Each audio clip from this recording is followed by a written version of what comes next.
Hey, happy Wednesday. You know, one thing that is dear to my heart is dealing with trauma and the experiences and pretty much the behavior. I've talked a bunch of times about, punishing people for things they didn't do.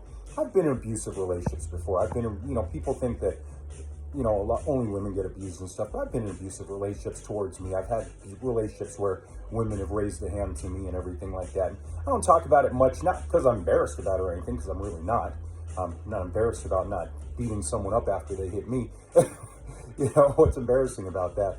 But it's just something I've gotten past and everything. And, there is a little bit of guilt still in there. The guilt is that, after those experiences, I ended up going into relationships and just treating other people badly, not beating people up or anything like that, but just, behavior and stuff. Just, I was just really mean to people and stuff, and it was kind of, I was punishing other people for stuff that was done to me, and I did that in a lot of relationships, and with really good people. And that's something, I do carry guilt over. I don't carry shame anymore, but I do carry guilt because the people didn't deserve that. They didn't deserve it at all and stuff. But at the time, I just felt like, I was young and I didn't know how to handle my emotions properly and stuff. And, it was kind of just, I felt I was in a position where, I had the power, if you will. And when your life, you feel like the power's been taken from you, a lot of times you can kind of get drunk with power, if you will, and stuff, and you end up just acting not the best. And that went on for a few years and stuff.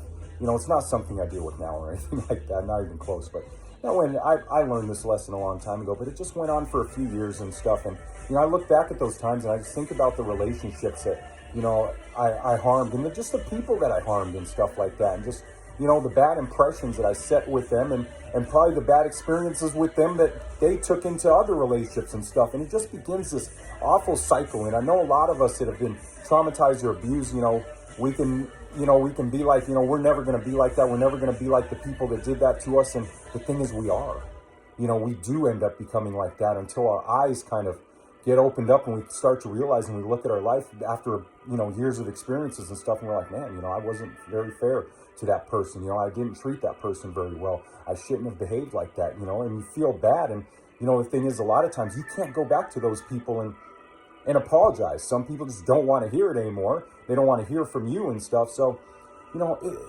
it's something really to think about. And I think people don't consider it nearly enough. When you're young, it's easy to just, have the hormones and have everything in life and this and that, and you've got new experiences and you feel, maybe you got more popularity, maybe you have more say in relationships, maybe now, you're the one, that's on top, or so on and so forth, and you feel that way and stuff. But listen, you really need to look at your own behaviors and in honest comparison to what you've experienced and see, am I being like what I experienced? Really consider that, because we're hurting good people. All of us are, if we're being honest. So anyways, have an awesome Wednesday. Think about this. I love you. Peace out. Bye.